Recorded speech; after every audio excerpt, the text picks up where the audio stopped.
O câncer de próstata é extremamente prevalente na população masculina e mata muita gente. É um assunto tão importante que não deve ser desconhecido por pacientes e por médicos.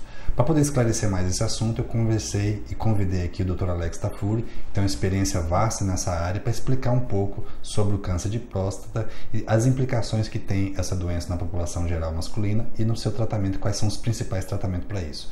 Aproveite essa informação, que é um conteúdo de qualidade. Olá pessoal, meu nome é Alex Tafuri Dornelles, sou urologista e hoje a gente vai falar das doenças da próstata, mais especificamente do câncer de próstata, que é uma doença muito relevante, com grande impacto para a saúde masculina e que algumas pessoas conhecem muito pouco ainda sobre a doença. Então, vamos falar um pouquinho para a gente tentar esclarecer algumas dúvidas e direcionar a população de risco, quem precisa de procurar urologista, mais nesse sentido. Então, para começar, a gente vai falar o que é a próstata. A próstata é uma glândula que fica logo abaixo da bexiga. A função da próstata é produzir nutrientes para os espermatozoides. No adulto jovem, ela tem em torno de 20 a 25 gramas, o tamanho de uma noz. E uma coisa pequenininha dessa pode causar grandes problemas, como nós vamos ver para frente aí. A próstata ela se continua na uretra e quando a bexiga contrai para ejetar a urina passa dentro da próstata. Por isso que o crescimento da próstata com o tempo pode gerar dificuldade para urinar, que a gente vai abordar isso num outro assunto, que é a hiperplasia benigna da próstata. Bom, entre as doenças da próstata, a gente tem algumas doenças inflamatórias infecciosas, como as prostatites, que vamos abordar em outra oportunidade. Temos a hiperplasia benigna da próstata, que é esse crescimento da próstata que vai acontecer pela ação da testosterona. Todo homem praticamente vai ter um crescimento da próstata, mas nem todos vão ser sintomáticos. E o nosso assunto de especial interesse hoje é o câncer de próstata, que é uma doença muito relevante, é o segundo câncer mais comum na população masculina, só perdendo para o câncer de pele, e é o segundo que mais mata também, fica atrás apenas do câncer de pulmão. Bom, a hiperplasia, como eu disse anteriormente, que é o crescimento benigno da próstata, começa a dar sintomas a partir dos 40, 45 anos de idade. Geralmente os sintomas são de dificuldade miccional. Os pacientes relatam que o jato da urina começa a ficar fraco, começa a levantar várias vezes à noite para ir ao banheiro.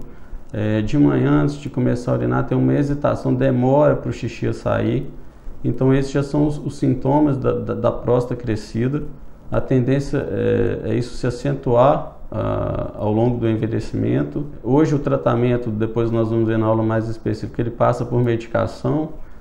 Os casos que não respondem à medicação, a gente pode precisar de intervenção cirúrgica.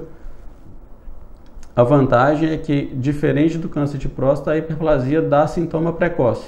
Então, a identificação através dos sintomas permite um tratamento e levar uma qualidade de vida satisfatória.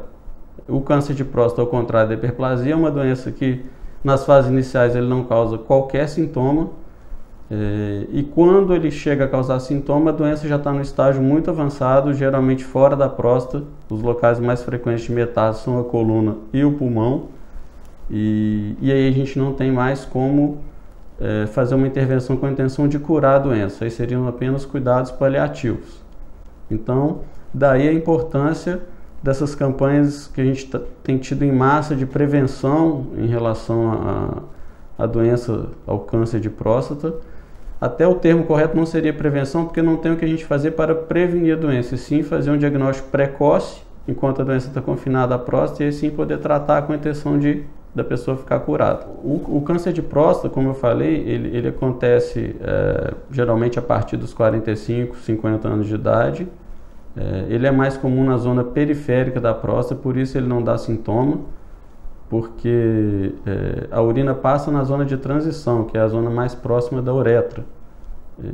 E ali é onde acontece a hiperplasia, por isso que dá sintoma precoce. Como o câncer de próstata de crescimento lento ele começa a partir da periferia, os sintomas vão aparecer no estágio muito avançado, quando ele já está de um volume muito grande, ou, como eu disse, já deu metástase, já foi para outros órgãos e os sintomas são relativos a essas metástases, dor óssea, falta de ar, relativo aos sítios mais comuns dessas metástases. Nós temos um estudo do INCA que faz uma estimativa que a cada ano são feitos 61 mil novos diagnósticos de câncer de próstata. É o que é esperado hoje no Brasil. Então, segundo essa estimativa, a gente vê que é uma doença muito comum, mais do que a gente pensa, e essas campanhas de prevenção para a gente tentar atingir o público masculino são muito importantes para que a gente consiga trazer esse público para o consultório e fazer cada vez mais diagnóstico precoce e conseguir tratar, diminuindo assim a morbidade e a mortalidade da doença, que ainda é muito alta. Basicamente, são dois os fatores de risco para câncer de próstata hoje em dia. A gente conhece a raça negra, sabidamente os negros têm mais câncer de próstata do que a população branca ou a população asiática, que seriam as outras populações. E a história familiar. Quem tem parente de primeiro grau com diagnóstico de câncer de próstata tem 6 vezes mais chance de desenvolver a doença do que uma pessoa que não tem ninguém na família, nenhum histórico familiar. Então isso é muito importante, essas pessoas que têm histórico familiar têm que começar a prevenção mais cedo. Hoje o recomendado pela Sociedade Brasileira, Sociedade Americana de Urologia, que deve ser começado a prevenção para aquela população que não é fator de risco a partir dos 50 anos de idade, e aqueles que têm risco aumentado, que seriam esses dois que eu falei, raça negra e história familiar positiva, devem começar mais cedo a partir dos 45 anos de idade.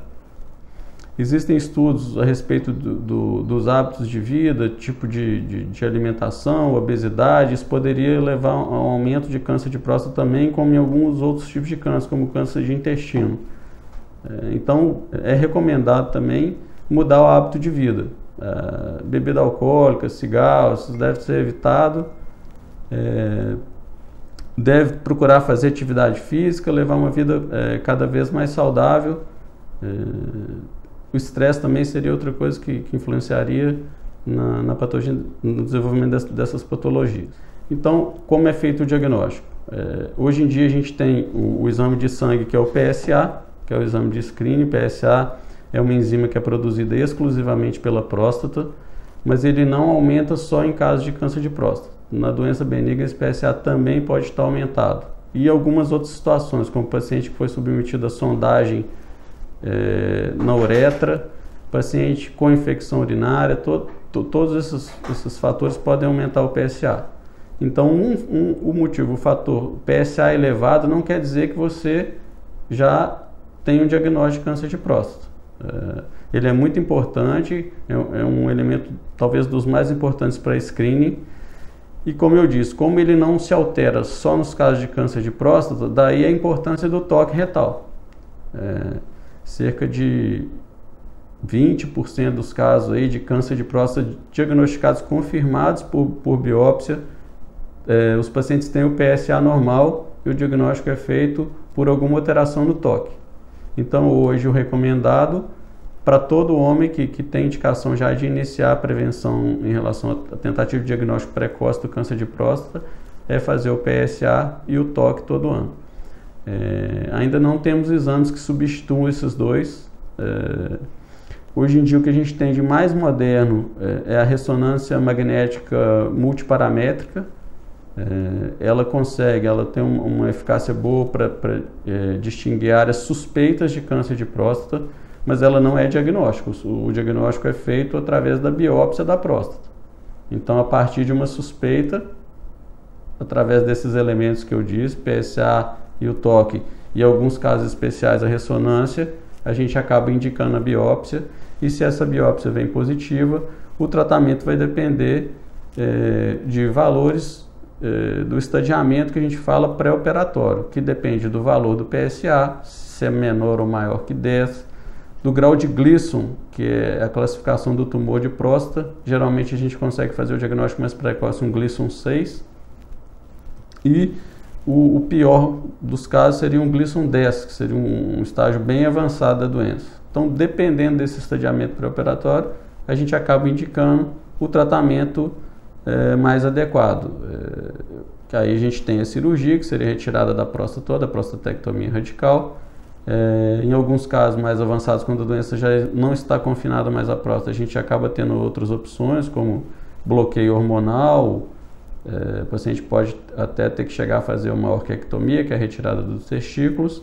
E no caso de diagnóstico precoce, outra opção em relação à cirurgia seria a radioterapia ou a bracterapia, que seriam implantes de semente de iodo na próstata. Então, reforçando o que eu disse, a recomendação hoje em dia, então, grupos de risco, história familiar positiva e raça negra devem começar a procurar urologista a partir dos 45 anos de idade, fazer esse exame anualmente, uma vez por ano é suficiente. E a população masculina em geral, que não é grupo de risco, a partir dos 50 anos de idade.